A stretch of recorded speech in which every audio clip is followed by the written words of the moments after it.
This is Where We Live. I'm Lucy Nalpathanchel.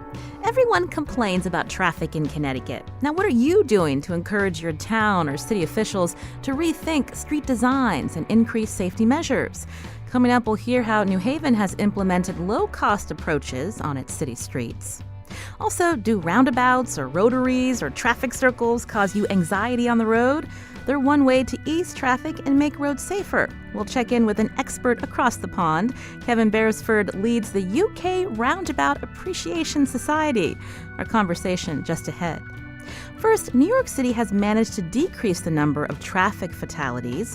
For more on this, we're joined from the studios of SRF Radio in Zurich, Norman Garrick, professor of civil and environmental engineering at UConn. He's currently serving as a visiting professor at the Institute for Transportation Planning and Systems at the Swiss Federal Institute of Technology in Zurich. Norman, welcome to the show. Good morning, Lucy. It's nice to be on again. Now, also with us on the phone is town planner and urban designer, founder of town planning firm Dover Cole & Partners. That's Victor Dover, also co-author of the book Street Design, The Secret to Great Cities and Towns. Victor, welcome to Where We Live. Good morning, Lucy. Thanks. So, Norman, I wanted to start with you. The news out of New York City in last year, the city hit its lowest number of traffic fatalities since record keeping began back in 1910. Specifically, pedestrian deaths have plummeted to their lowest level, dropping by a third. And there's a lot of attention on this Vision Zero policy. Tell us about this idea and where it came from. Well, the Vision Zero started in Sweden, and the idea is that any road fatality is too much. So we need to have a policy whereby we reduce road fatalities to zero. And how do they go about doing that? What are some of the approaches to Vision Zero, Norman? Well, there are lots of different, as you know, traffic fatalities are caused by many different factors, including policies about alcohol use, for example, road design, the amount of vehicles on the road, how the vehicles interact with other users of the road. So a Vision Zero policy should look at the entirety of all of these different issues. And what they have done in places like Sweden is to, first and foremost, redesign the street so that they're not just about moving cars, but they're about all the other users of the road. But then also looking at policies such as the alcohol usage, such as who is responsible for a road death, who gets blamed when a road death occur, things like that looks at all the different policies together. Now, in New York City, they reduced the speed limit to 25 miles per hour. But as you just said, Norman, it's many different approaches in the Vision Zero strategy than just reducing speed. But when we look at speed, that has a lot to do with fatalities. Well, there is a well-known research, I think it came out of the UK, which shows that as you increase speeds, the chance of dying in a road accident increases exponentially. So if you go from 20 miles per hour and you are hit in that kind of environment as a pedestrian, your chance of surviving is more than 90%. But if you increase the speed to 30 miles per hour, then the chance of surviving goes down dramatically, maybe to 30% or less. Now, I believe the Vision Zero approach in New York City began under Mayor de Blasio back in 2014. Norman, when you hear that traffic fatalities have dropped significantly since record-keeping began over a century ago, what's your take on that? Well, firstly, I should say that a lot of the efforts that led to the changes that we have seen in New York goes back to Mayor Bloomberg and to his transportation secretary, Janet Satikhan. So a lot of this precedes the current mayor, who has followed through on many of these efforts. And it's really encouraging to see the decrease that is happening in New York City, because it runs counter to what is happening in the rest of the United States. But it's not really surprising, because we have seen these kinds of drops in many places that have implemented some of the policies that we see being implemented in New York City. What other places have implemented the Vision Zero strategy, Norman? Well, they might not label it that, but Okay. a city like Zurich, for example, and Switzerland. Switzerland is now near the bottom of all countries in terms of road fatality, and they have implemented policies such as we see in New York, such as giving back space in the roadway to pedestrians, to bicyclists. In particular here, they have had a policy of increasing bike use, which has not been the case traditionally in Zurich. And I mentioned Victor Dover is also with us, a co-author of the book Street Design, The Secret to Great Cities and Towns. I had just asked Norman about speed and its relation to fatalities. In your book, you have this great diagram. I know we're on the radio, but if you could describe the cone of vision simulation and what happens when you see that speed limit dropping, Victor. The source for that image is the National Association of City Transportation Officials. And they found that when you're moving more slowly, and it's not too surprising, that you can just take in a lot more about what's going on through the windshield and through your and around in your surroundings. So, for example, faster than 30 miles an hour, you might only really be able to pay attention to the taillights of the car in front of you and the lanes right in the center of the roadway as you move through an intersection. But if you're going 15 miles an hour, your ability to realize what's going on around you, like, for example, a pedestrian stepping into the sidewalk from your peripheral vision, you become much more aware of it. And the benefit comes in two ways. And I think we see the statistic that Norm was describing about slower speeds improving safety because of these two things. First, you have more time to react because you're moving more slowly. So there are more seconds, there are more milliseconds that pass before something bad happens, like you strike a pedestrian. The second thing that happens is even if you do have a collision, it's going to be less violent. There's going to be less force and energy in it, and those two things combine to improve safety with slower speeds.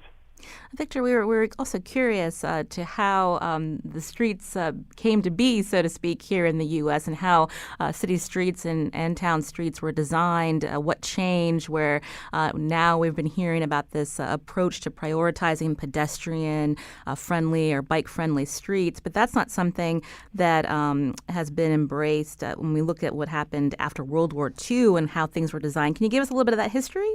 There were really a couple of important inflection points in that timeline. First, in the 1920s, which Peter Norton writes about, the emergence of something they called organized motordom, which was really in response to a public backlash over all of the fatalities that were happening in the streets of our cities, children in particular, who had been accustomed to stepping out in the street without thinking about it, were getting struck by cars, and these cars were, with each passing generation of automobiles, going faster and more quietly.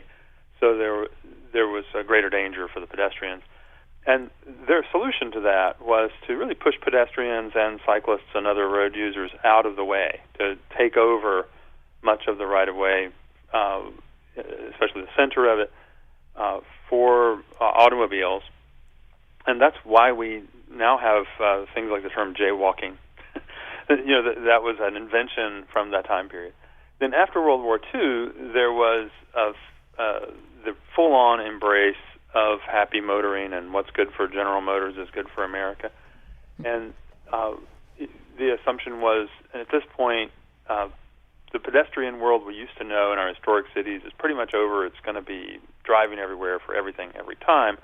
So let's make that fast and smooth and let everybody flow out, generally speaking, flowing from the old city where employment was still concentrated to the suburbs, and in the process sucking the economic power of the city out into the hinterland, but also pushing us as pedestrians farther out of the city. There's some early 1900s pictures in the book that show people standing in the center of the street waiting for a cable car, a streetcar, horses and buggies, bikes, Model Ts, trucks, all sharing the road, and no crosswalks and very little in the way of signage. Everybody was just sharing the speed. It was all because the speeds were similar between these different ways of moving about. And these roads that were built to get people to the suburbs faster, interstates and roads that are, for the most part, very straight, which only drives people to go faster. You have a term in your book that describes what we have in many communities across this country, these interstate-like roads with strip malls on either side. What do you call those roads, Victor? Well, the term I think you're thinking of is Chuck Marone's brilliant term, strode. It's not quite a street like we think of in the traditional city. It's not quite a road like a railroad. It's some hybrid in between. It actually fails us in both ways. It's not a great address. It's not a place where people want to be. And on the other hand, it's as wide as it is and as fast as it is, it's still jammed with traffic at the peak hour. There's also another term in your book that we were looking at, the auto sewers. Right. I think I heard that first from Jim Kunstler, who wrote the afterword in the book. He compared designing streets to designing a pipe for a sewer system, where the only thing you care about is how much you can get through the pipe or the lane of traffic in a given hour, kind of quantifying the so-called level of service in a road. It means you're designing a street like as if it was a sewer pipe. This is Where We Live. Today we're speaking with Victor Dover, town planner and urban designer and founder of town planning firm Dover Cole & Partners, co-author of the book Street Design, The Secret to Great Cities and Towns. Also with us from Zurich, professor of civil environmental engineering at UConn, Norman Garrick, who's currently serving as a visiting professor at the Institute for Transportation Planning and Systems at the Swiss Federal Institute of Technology. Today we're talking about ways communities can redesign their streets to make them more friendly versus just thinking about the priorities of moving the automobiles faster. You can join our conversation, 860-275-7266. And Norman, I mentioned that you're in Zurich. You've also been leading student groups in Amsterdam. This is a city famous for its bike culture. For those of us who haven't been to Amsterdam, describe how their city streets are different from what we may see here in Connecticut.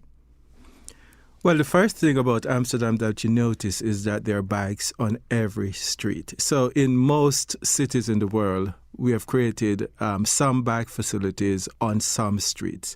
In Amsterdam, that's the reverse. What you have, there are some streets that are not for cars anymore, so it's exactly the reverse. And the other thing that you notice is that there are bikes everywhere. Mm-hmm. It's like a sea of bike, and sometimes it can be intimidating being in Amsterdam as a pedestrian, because there are just so many people and so many bells moving on bikes that if you don't have your wits around you, you have to jump out of the way sometimes. I understand European cities were headed to being more car-centric, like many places here in the U.S., but what changed for them where they were thinking about it in a different way? Well, one of the points I like to make is that there are many car-centric cities in Europe, and the ones that are not are the exceptions, and we have to look at places like Oslo, Copenhagen, Amsterdam, Zurich, and a few other Swiss cities, not all of them. The story of Zurich is emblematic of what happened in Amsterdam and Copenhagen, in that the officialdom and the car lobbies, they wanted to create auto-oriented places, and this happened in the 60s. In Zurich, the pushback came because to change anything, you have to put it to a referendum. And so when the city was trying, the city officials, the canton officials, the federal officials were trying to build highways and to put the trams underground, they were defeated not once but twice at the polls. And then they were forced to adopt something called the People's Plan for improving public transit and for prioritizing public transit. And I think if you look to the history of Zurich, that is what has created the city that we see now. It started around in the late 70s, and it's been a gradual process of changing the streets back to where they're people friendly, back to where they're better for tram and buses, and now for bicycle. And it's really changed the character of how people live here, but also how they get around. And also this issue of safety has been mightily impacted by some of those decisions from 40, 50 years ago. And Norman, you've written about Zurich putting in something called parking maximums. Describe that for us. So, yes, Zurich started, again, in the early 90s to look at this issue of parking. And the idea was that, well, actually, they call it something really dramatic. They call it the Grand Compromise. And the idea there was that they wanted to reclaim the streets and the squares in the center of town. They wanted to reclaim it for people use rather than for storage of cars. And so the idea was that they would not build any new or allow any new parking unless parking was removed from the streets. And I'm actually working with a master's students here to actually document the changes. And it's what he emphasizes is how gradual the change has been. But if you look at 1990 compared to now, is how dramatically it's changed. Places like there's a street called the Limerick Quay along the river, which you could never believe used to be a traffic sewer and is now for trams and for people and for bikers. Now, Victor, you've written about the emphasis on placemaking when we think about designing communities and all the different types of people who use streets, not just cars. Can you walk us through that? Sure. When we wrote the book, we thought it would be quick and easy because we spent a lot of time looking at streets over the years and working on street designs. But we took a trip, John Massengale, my co-author, and I took a trip, and then another one, to photograph examples that we remembered or that had been recommended to us by people like Norm Garrick. And we photographed them, watched them under different conditions, and we measured them, and then we stayed up late at night arguing about why some were more successful than others. The bottom line is the streets that really perform well are the ones that are places where people want to be. So they are more than just transportation facilities for all the modes. They are also addresses. A place that you want to be is one you're likely to come back and spend more time or come back and have another meal and spend more money. And so the economic performance of the streets where people want to be became pretty apparent as well. And we noticed every time that those places were designed with the pedestrian on top of the food chain, on the top of the pyramid of priorities. And while cars are often, in most cases, accommodated in those streets, they aren't the start and finish of the design considerations. And we made a list of all the things that seem to occur over and over. The streets where people want to be are shaped well by buildings and trees that make it feel like an outdoor public room. They tend to be inherently safe, either because the vehicles are moving slowly or because there's a kind of natural surveillance of the street, what Jane Jacobs called eyes on the street, and a few other factors. Now, when we talked about European cities like Amsterdam that are very bike-friendly, and we see certain cities here in the U.S., putting in bike lanes, is that sending maybe the wrong message that bicyclists need to stay in their lane and the car can take up the rest of the road, Victor? Well, context is everything. We have a lot of streets where the appropriate response is to have dedicated, separated, and to the extent possible protected place to bike that's different from the space within the right-of-way that the cars are using. So some streets call for that. And then other streets are ones where the operation of vehicles is so slow that streets and can be shared by pedestrians and people on bikes and by people moving slowly with cars or making deliveries in trucks. So I think the important word there is context. Mm-hmm. You find you want a bigger menu of street types instead of just one size fits all. The big news, though, in this renaissance of city cycling in North America, I think, came about because of New York City's rapid progress. They did a lot of pilot and demonstration projects at very low cost to try bringing bikes and pedestrians into greater importance within the streets. And they immediately found that it was not just more welcoming or inviting for someone to use a bike instead of to drive, but also it was safer. And the safety improved not just for people on bikes, but for people in their cars as well. The data suggests that the one thing that made it lots safer to be out on two wheels was having a lot more people out there doing the same thing at the same time. You can join the conversation here on Where We Live, 860-275-7266. Tony's calling from Hartford. Tony, go ahead. Yeah, I was just calling in. I wanted to get in early because it's a comment about framing the narrative and messaging. And when we talk about our streets and we sometimes focus on active transportation, bicycling, walking, and our transit users, we're leaving out a large segment of the transportation mode share in our area, and it's, people are still driving cars. And when we talk about road safety, I think it's really important that we talk about how these safety improvements and road design changes are, best serving the entire transportation network and the safety of all road users, and how the crashes and fatal crashes goes down for car drivers as well. Thank you, Tony, for your comment. Norman, would you like to respond?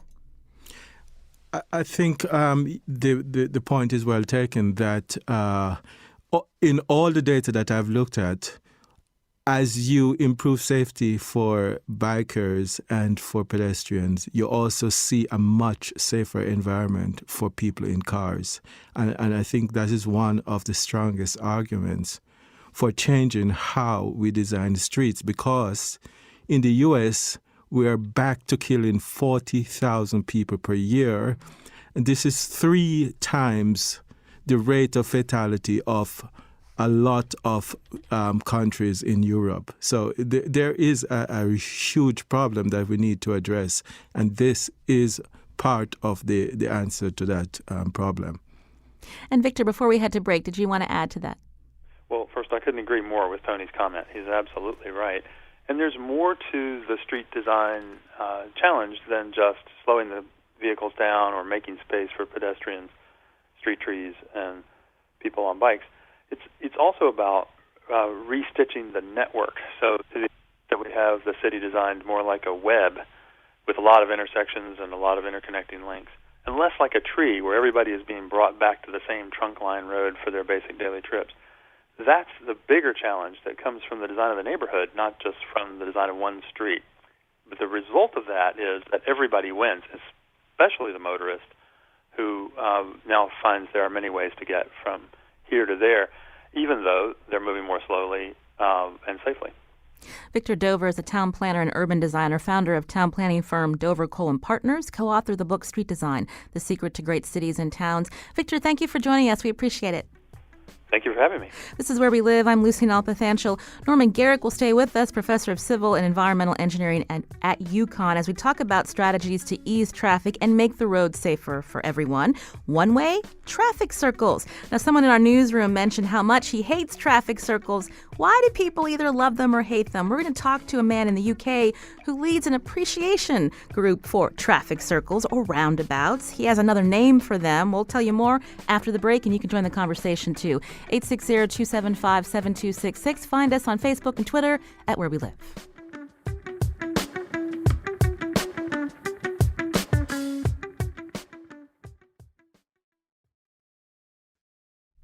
This is Where We Live. I'm Lucy Nalpathanchel. There are a few traffic circles in Connecticut. The Monroe Courier says one will soon open in the town of Monroe June 4th. Now, how do you feel about traffic circles? You can join our conversation, 860-275-7266. Now, who can forget that classic scene from National Lampoon's European Vacation? I guess what we do is just drive around this circle here. Should be the second left exit. There's the hotel. Hey, look, kids! There's Big Ben and there's Parliament!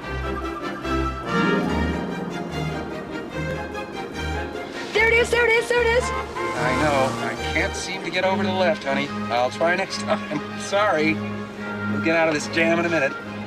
Kids, Big Ben, Parliament again.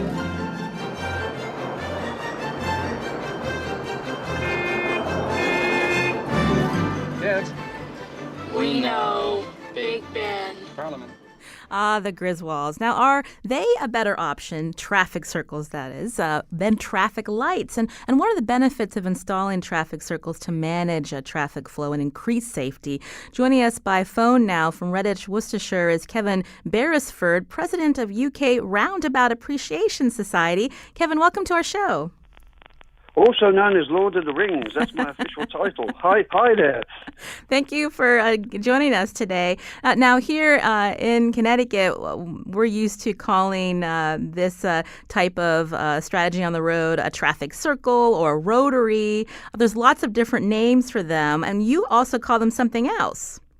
Yes, roundabouts, obviously, and also one-way gyratories, which is what I prefer. I like the sound of a one-way gyratory. It's the French that really thought that one up. So here in the U.S., we're used to traffic signals, but this is something that you don't like, the traffic lights that tell you when to stop and when to go. Well, with the roundabouts, it's so quintessentially English, isn't it? It's all based on a set of decorum and etiquette. It's a bit of no after you, yeah, because you choose when you want to join that flow of traffic. Whereas traffic lights, I mean, come on, they're telling you when to stop, when to go. We don't like that in Britain. We like to do our own thing with politeness and decorum.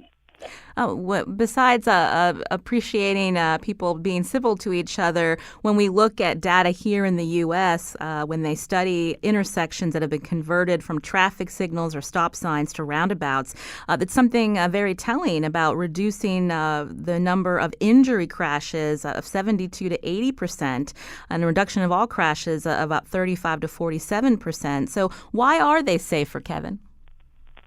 I think it's because when you look at intersections, everyone's going in a different direction, whereas on a roundabout, we're all travelling in the same direction, and it's at a much slower speed.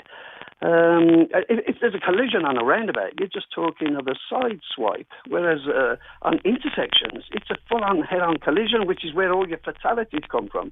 And I agree with your stats to a degree, but I thought it's something like 90% saving in fatalities if a roundabout is installed over traffic lights. I mean, that's quite an alarming stat, isn't it?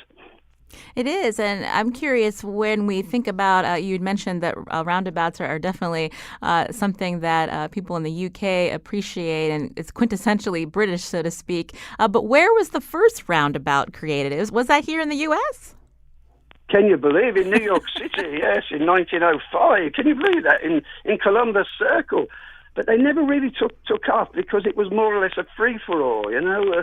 The traffic that was entering the roundabout had right away, but now it's a much more simpler now in England and the continent. So you just yield to the traffic coming from the left, you know, and the ones going round the circle have right away. And that's all it is. It's not rocket science here. that National Lampoon European Vacation has got a lot to answer for. It really has, you know, because for some reason America is opposed or weary of roundabouts, and I can't understand it because all the stats point to fatality where traffic lights are installed as opposed to roundabouts. Now, Kevin, we're going to be talking about in a little bit how there are different cities and towns that are now embracing the roundabout, the traffic circle. Your phone's a little bit crackly, I think, because it's your cell, and again, you're calling us from the UK, so hopefully the line clears up a little bit. But I wanted to take a call, and you can join the conversation too, 860-275-7266. Kate's calling from Glastonbury. Kate, go ahead.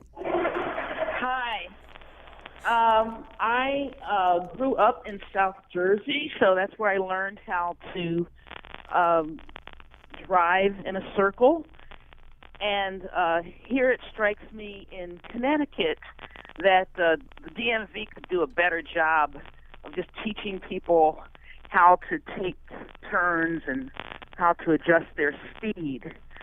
I'm thinking about the circle by Bushnell Park near the State House, which has stop signs, and that causes a lot of trouble.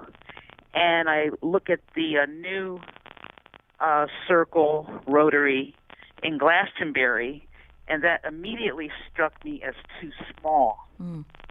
Well, Kate, thank you for your call. Norman Garrick is with us. Also, he's with us from a studio in Zurich. Norman, let's talk about the way traffic circles or roundabouts are designed here in Connecticut, because depending on the way they're designed, they're not quite the same, and depending on where you are. Well, the British came up with the term modern roundabout from around the 1960s to talk about the creation that came later. And Kevin is right that the movie has a lot to answer for, but it's not just the movie. It's also how we used to design these New England traffic circles, these massive traffic circles with vehicles flowing through very fast and having a reverse priority compared to the modern roundabouts. Those things are uniformly hated in New England, and that's part of the problem, is that we are going to a different kind of design with these smaller roundabouts where you have to yield to the person in the roundabout and stuff like that, very smaller, lower speeds, etc. So I guess the big point I want to make is that not all round things are the same in the road. They serve different purposes, they have different functions, and some of them are pretty horrible. So we need to actually make a distinction between roundabouts that are well designed and traffic circles that are hellish. So what you're saying, Norman, so we might use the term rotaries, traffic circles, roundabouts interchangeably, but there are differences between them depending on the way you're able to drive into one, whether you're yielding, whether you're at a stop sign, and these multiple lanes in the middle. Multiple lanes in the middle, whether or not they're huge or they're smaller, whether or not in Seattle they have something called a traffic circle, which is really lovely because it slows down traffic in neighborhood streets, and it's also used for planting trees. So it adds lots of amenities to the neighborhoods, and I wish we would use some of those in a place like Hartford. So there are lots of different things. It's deceiving when we talk about these as all being the same. Now, again, I mentioned Kevin Beresford is with us, president of the UK Roundabout Appreciation Society. Kevin, can you hear me? Yes, perfect. So tell us a little bit about what Norman was saying about the modern roundabout and the way they're designed, where you have things in the middle that complement the neighborhoods and the communities that they're in.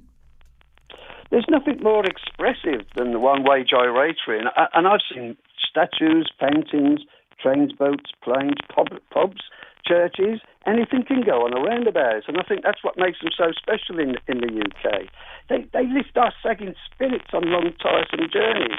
It gives any local council brimming with a degree of civic pride the perfect opportunity to put a garden in the middle of a road junction. How green is that? How green is that as opposed to traffic lights? There's no green in traffic lights, only red. And we have pictures of some of those roundabouts on our website, wnpr.org/where we live. You can join our conversation, 860-275-7266. Bob's calling from Bristol. Bob, go ahead. Hi. Lucy, thanks for getting the call. I love the conversation. And I would say, I think, backing up Dr. Norman, yeah, there are roundabouts and there are roundabouts. I grew up in the South, and they were called traffic circles. But two stories about Connecticut or New England. One is there is a wonderful roundabout leading down to Hammonasset. You get off the I-95, you have to do a roundabout. It's wonderful. It just takes you right to where you want to go. On the other hand, I have to tell you a nightmare story. My wife and I were vacationing around Massachusetts, and she was driving, and she got caught in the most horrific roundabout near Concord. It was 4 lanes wide. You had to move from the inside to the outside to get to where you wanted to get in. And I thought at one point we were going to have to change sides. She was going to have to move over, and I was going to have to get in my car on the driver's side because she was just stuck. She was panicked about how to move from inside to outside in a 4-lane rotary. And there are good things and bad things, and I appreciate the fact that in England they've come up with a better design. But today it's humorous, but then it was sort of frightening. So, but the one in Hammonasset, leading to Hammonasset, is just wonderful. Well, thank you, Bob, for your call, and we're glad that your wife is okay after that experience. But he did bring up a good point, and I'll go back to Norman Garrick, that when we're driving around in Massachusetts, there's definitely a lot more of these traffic circles that are present, and depending, again, we just talked about this, the way they're designed, if people don't know how to navigate them, they can be dangerous as well. I also want to tell you a story about how we use language. A colleague from the CNU, Doug Farr, designed a roundabout in a city in Illinois, and it was rejected by the engineers, and they fought for years about the city wanted to implement it, but they fought for years, and lots of frustration, and finally the engineer kept saying that we don't. The idea of this roundabout was that people were allowed to party and to have a park in the middle, and the engineering kept saying that roundabouts don't have people in the middle. And finally, Doug hit upon the solution of changing the name to a traffic circle, and that solved the problem for this engineer. So it's kind of crazy how we use the language, and also how hidebound the engineering profession can be about design. Now, what about cyclists? So we're talking about, when you mentioned, the caller mentioned the circle down by Hammonasset. We heard another caller mention the circle that's near downtown Hartford when you get off the highway. But when you're on a bicycle, the way that they're designed, is it tricky to navigate that when the cars are not quite sure how to go about it? Most definitely. In fact, I keep thinking about a roundabout that I used to have to negotiate when I lived in Cambridge, England, and I went out of my way not to go through that roundabout because it depends, again, how it's designed. It can be really treacherous for a person on bike. But there are lots of ways to deal with bike traffic through roundabouts, and there are lots of great models, especially from the Netherlands, about how bicycle traffic is dealt with in the roundabout. This is where we live. Today we're looking at ways to make our streets safer for everyone, pedestrians, those in cars, those on bicycles. And you can join our conversation, 860-275-7266. This segment we're talking about traffic circles as one way to slow people down and also ease traffic. On the phone with us is Kevin Beresford, president of UK Roundabout Appreciation Society, and Norman Garrick joining us from Zurich. He's a professor of civil and environmental engineering at UConn. I want to take another call. Allison from Fairfield. Allison, go ahead. Hi, how are you today? We're doing well. Go ahead with your question or comment. Well, there's two things. One is that I spent a lot of time in France in the countryside, and there are a tremendous amount of roundabouts, and each one has a garden or a statue or something. The French are also, very expressive, so they can be kind of kitschy and funny. So I did a photo documentation of my trips with pictures of every single roundabout, sculpture, or garden in the south of France and in the Auvergne. So they're nuts about them. But the other thing is, here in Fairfield, we had two really good roundabouts, and they changed one of them into a light. So you're sitting at the light for a long time and going through the I don't know what you call it now, I guess a traffic circle. And my question is, I've understood that it's less environmentally friendly to sit at a light versus going through a roundabout or a traffic circle. Is that true? That's a good question, Allison. Kevin, do you want to help answer that? Yes, I can. Traffic lights, if a roundabout is installed over traffic lights, there's 40% reduction in emissions, in fuel emissions, and that's why they're a lot greener, because there's a constant flow through the roundabout, whereas traffic lights, you're just idling for minute after minute when you're not going nowhere, so you're just pumping out exhaust fumes. So roundabouts are a lot more greener, and that research figure has come from US research figures. And again, you can join the conversation, 860-275-7266. Mike's calling from Glastonbury. Mike, go ahead. Hi, I'm calling from Glastonbury, and I'm calling regarding the incredibly controversial Rotary in our town. And I attest to our specialist idea that it really depends on the politeness and courtesy. I was excited to hear this rotary being built, but so disappointed that people in the town drive so aggressively that it's just not working. Yeah, it's very unfortunate. That is unfortunate, and it speaks to something that our guest Kevin mentioned about why the roundabout works better in the UK. Not as aggressive drivers, depending on what town you're in, Kevin? It's a question of attitude, is that what you're saying? A lot of it can be to the road markings. If the road markings are incorrect, then it can cause confusion. But I've driven in America, and I don't find Americans aggressive drivers. Have you been to Connecticut, Kevin? No. May I just interject? That Go ahead, Norman. I agree with Kevin totally. I mean, the way that the road design makes a huge difference. I've measured speeds in stores, and you can go a few feet and the road changes totally and people are behaving totally differently. So I think that we should look towards how that roundabout is behaved rather than blaming people from Glastonbury as being aggressive. Well, we thank you for that, Norman, to remind us about that. But I want to thank our guest from the UK, Kevin Bursford, again, president of the UK Roundabout Appreciation Society. He's also known as Lord of the Rings. We see what you did there, Kevin, and we understand that you also have calendars of roundabouts. We're going to put a link out on our website, WNPR.org/where we live. Kevin, thanks so much for your time. We appreciate it. It's been my pleasure. Thank you. This is Where We Live. I'm Lucy Nalpathanchel. Now, coming up, we're going to switch a little bit and talk about what other strategies Connecticut cities and towns are doing to make the roads safer. New Haven has been experimenting with a cost-friendly approach. More after the break.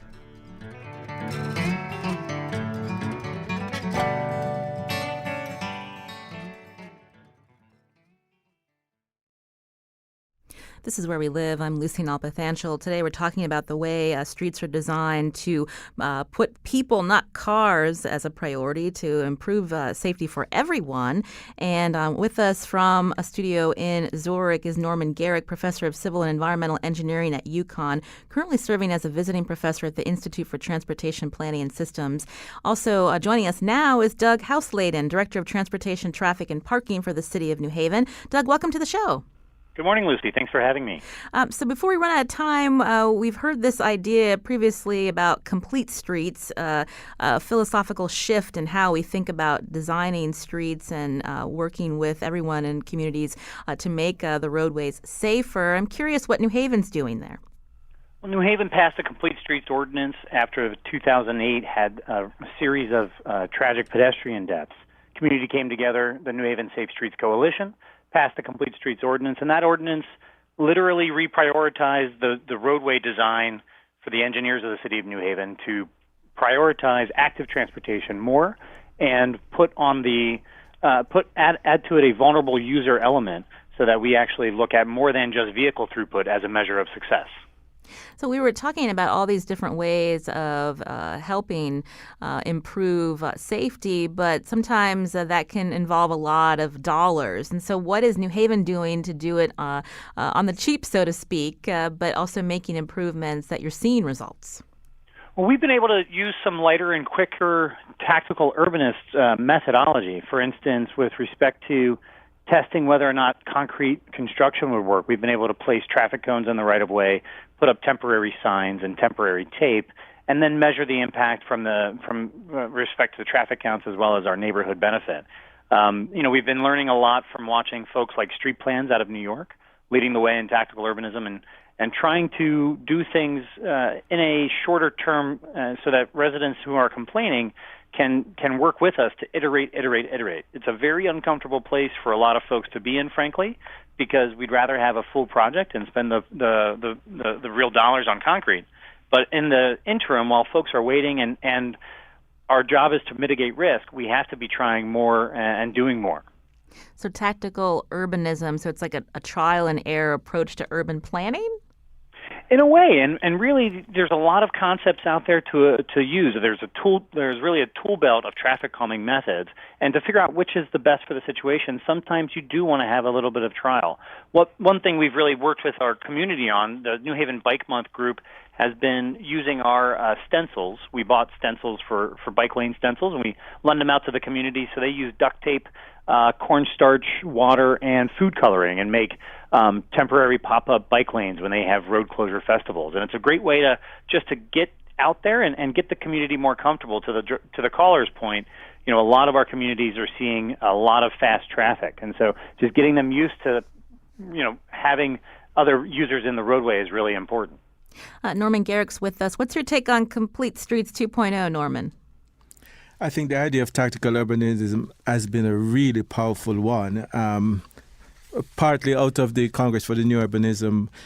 What it does is that we, in the past, we would plan a lot of what gets done on the streets based on engineering models or engineering ideology. And what tactical urbanism does is gets you to try different things. So is it actually going to slow down the traffic? Is it actually going to cause traffic congestion? Is it actually going to slow down the traffic? So you get to try things in a cheaper way or a quicker way, and then you can demonstrate that some of these ideas actually work. And in fact, if we look at what was done in New York City, it was really a grand use of tactical urbanism on Broadway. The Broadway closing was really using very cheap and very temporary type of solutions. And then over time, they made it more permanent as they saw how well it worked. When they've had some of those approaches in New York City, Norman, there was some backlash, especially when certain parking spaces were eliminated. Yes, and this is exactly what tactical urbanism does. It addresses the potential for these criticism, because then it shows the reality rather than the fear. So even though Woody Allen is against bike lanes in Manhattan, you can use tactical urbanism solutions to actually test the fear and also to test the hope of the people on the other side. And so things like the bike lane in Prospect Park was very, very, very unpopular. And now that it's been implemented, so as you implement things, you can see the reality, and you can also test whether or not it needs to be tweaked and made better. So what is working, what is not working.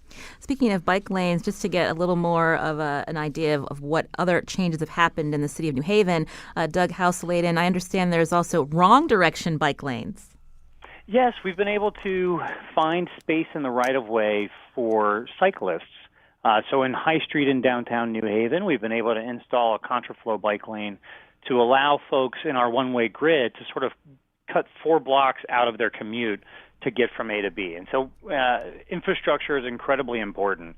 But if it doesn't get you the entire way, if there's gaps in your infrastructure, or if it makes it too hard, you're not going to see the behavior change. And we've been really proud of how folks have been opting out of the car in New Haven, and I'm really excited about the new census to see our numbers. In addition to contraflow, we've been able to install, thanks to the 2015 bike bill, we've been able to install 2-way cycle tracks. Our favorite design is on Long Wharf Drive, and that was really a partnership with the state DOT in how we wanted our local roadway restored after they left from the Q Bridge project. So it was an opportunity to sneak some alternative transportation infrastructure in on a maintenance budget when something was already committed with federal funds. And so it's been a very successful project, just again, reordering the right-of-way and making sure folks know that there is a place for them if they're on 2 wheels or on foot. Doug Houseladen, again, is Director of Transportation, Traffic, and Parking for the City of New Haven. Doug, thank you so much for coming on to talk about Complete Streets 2.0. Thanks so much, and happy Memorial Day, everybody. Also, Norman Garrick, Professor of Civil and Environmental Engineering at UConn, who is currently serving as visiting professor at the Institute for Transportation Planning and Systems at the Swiss Federal Institute of Technology in Zurich, joining us from Zurich today. Thank you so much, Norman. We appreciated your perspective. It was a great pleasure being home for a bit. Thank you so much. Take care. Today's show produced by Carmen Baskoff. Special thanks to Kyone Wolf and Lydia Brown. I'm Lucy Nalpathanchel. Have a great weekend.